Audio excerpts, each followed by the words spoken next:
konkurrence nede ved det ene mål. Masser af kastestød, sæder, der bliver kastet frem og tilbage og flag og romerlys og det hele, og det er desværre rigtig, rigtig kedelige scener det her, og en dansk skønhedsplet på ellers en forrygende aften, hvor lidt over 13.000 tilhængere altså fik spænding til det sidste, og de fleste af dem også Brøndby-fans, som vi kan se her, det er bestemt ikke gode billeder, det her. Jesper, du, hvis vi ellers lige selv skal holde, nu var det helt galt, jeg har set masser af fans ude bag os, der søger mod udgangen lidt.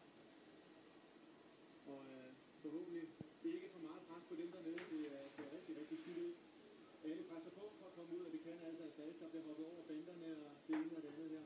Folk der ikke vil i slagsmål, og nu invaderer FC Københavns fans, sætter også ud til banen. Og masser af Brøndby-fans, der stormer hernede af.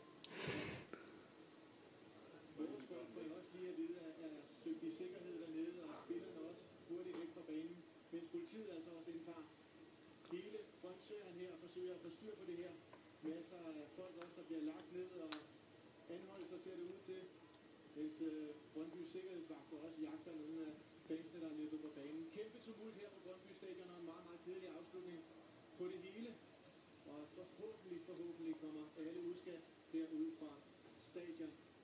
Og et efterspil på vej til Brøndby og deres klub og masser af bøder. Vi så altså også masser af romerlys allerede i løbet af en skandaløs afslutning. Altså det her har man sjældent set i dansk fodbold også. Altså det minder om noget, som skete for 20 år siden tilbage i England. Altså det bør ikke være